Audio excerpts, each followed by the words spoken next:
nào bây giờ? Nó bàn đâu? Bàn đâu?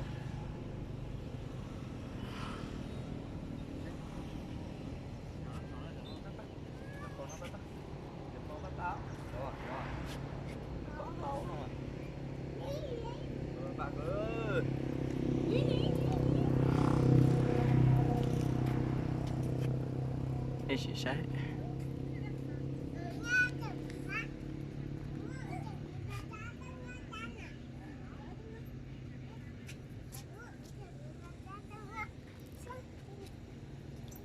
Lúc nào cho bé tuần xài mê mua xí nữa. Bé tuần xài mê ở bà nào.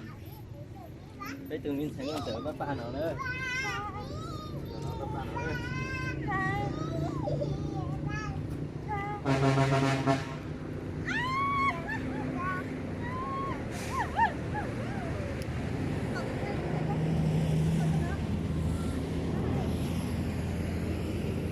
Đây xe này muốn đã chưa?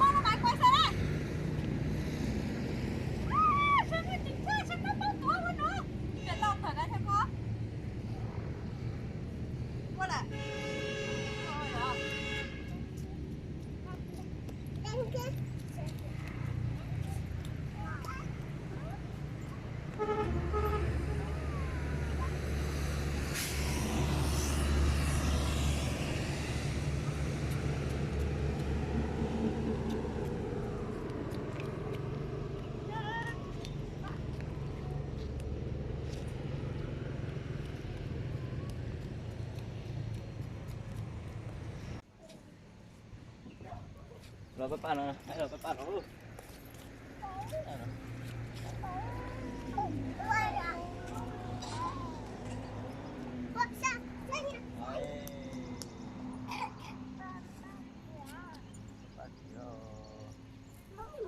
Bạn nhân bạn nó bạn nó không nào. Bạn túi.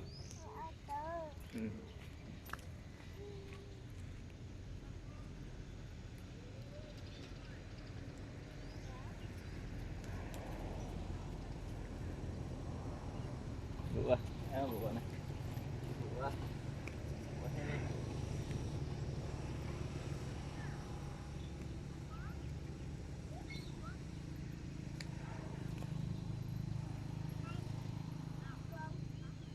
Mấy đừng con sữa.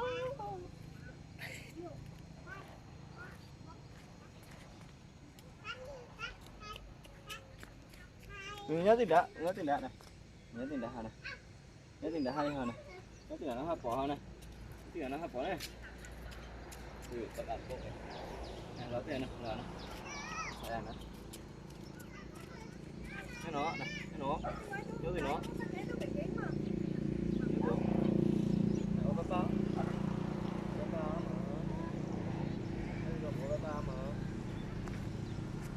Cái gì nữa? Xếp nó, xếp bù nó nè. Xếp bù nó nè. Nhớ tí là có nè.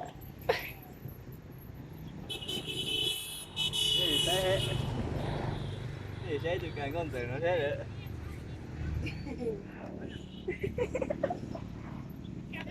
Cái tí hiểu sắp quá.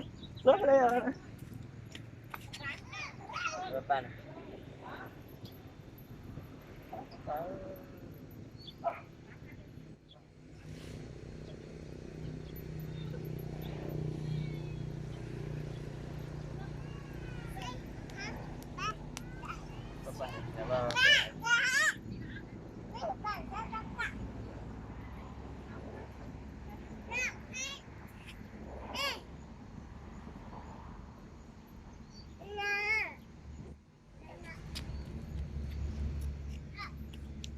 Đâu một từ.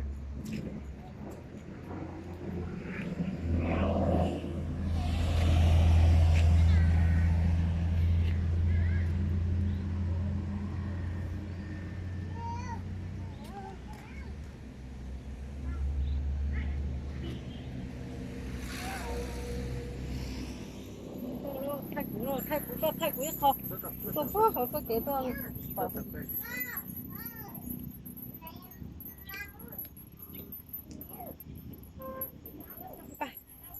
nó còn lưu thay của này tốt hơn 看着呢。 Thế không có việc đó này, đâu cái việc.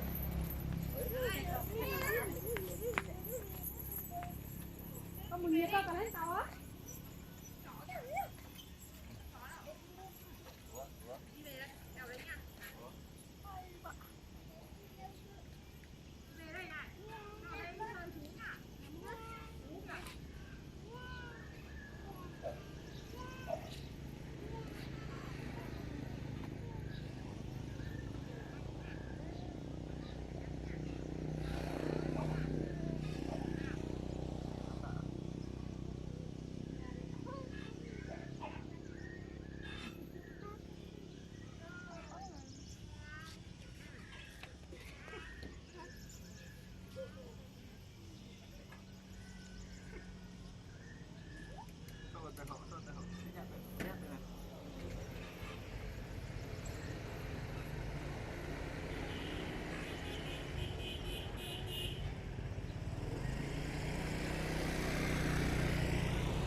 Mushroom.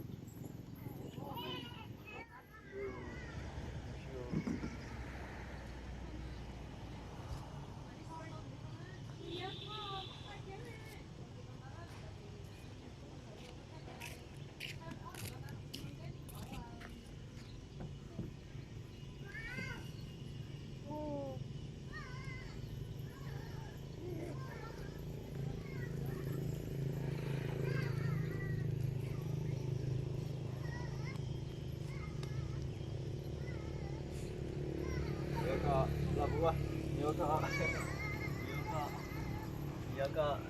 aja. Woi, ya coba aja kok.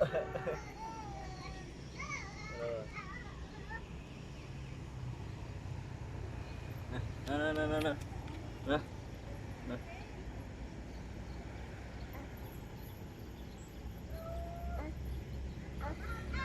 Tuh.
Xong chưa?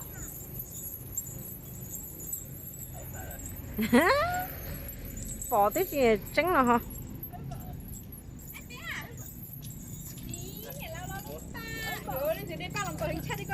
Tiếp mà. Lấy tao thịt bé.